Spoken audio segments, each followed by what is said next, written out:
Une semaine après les attentats en France visant notamment la rédaction de Charlie Hebdo, plus de 70 procédures auraient déjà été ouvertes devant la justice pour apologie du terrorisme. Alors pour en parler avec nous, une avocate lilloise, maître Ondine Prévoto, bonjour. Bonjour. Alors si on devait vraiment présenter un petit peu et définir ce terme d'apologie du terrorisme, quel est-il ? Alors l'apologie du terrorisme, c'est le fait de glorifier, de mettre en avant de façon positive des actes qui se sont passés. C'est un peu la différence avec l'incitation à commettre des actes qui ne sont pas encore passés. Donc l'apologie, c'est vraiment on se tourne vers le passé, on regarde ce qui a été commis et on va le glorifier, le mettre en avant, le bonifier. Donc ça, c'est la définition de l'apologie aujourd'hui. C'est quand on parle de la liberté d'expression, on sent bien que la frontière peut être très mince entre la liberté de dire tout et n'importe quoi, ce que l'on veut, et justement de tomber dans l'apologie du Alors il ne faut pas oublier naturellement que le principe est celui de la liberté d'expression et que ce principe est coupé par un certain nombre d'exceptions. Donc ce ne sont que des exceptions à la liberté d'expression qui restent le principe.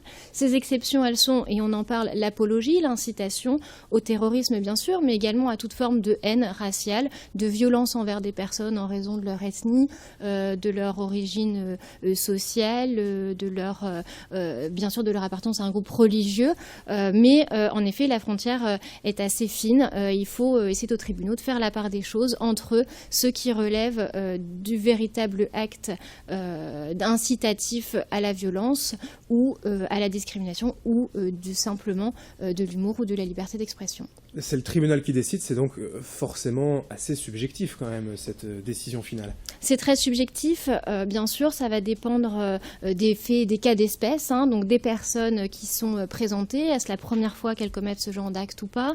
Est-ce qu'elles s'inscrivent dans la lignée générale de ce type d'action ? On va regarder également les décisions passées, la jurisprudence qui peut aider les tribunaux à trancher. Il va regarder quelles ont été des décisions à peu près sur des faits similaires ou pas.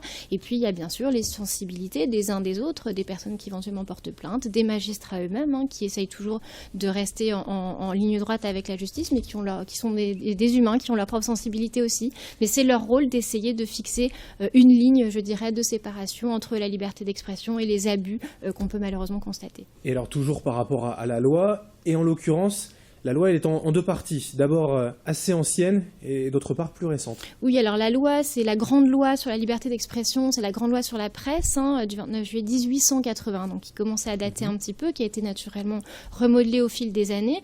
Cette loi, elle organisait justement tout un arsenal juridique pour les infractions d'apologie, d'incitation, mais également de diffamation, d'injure.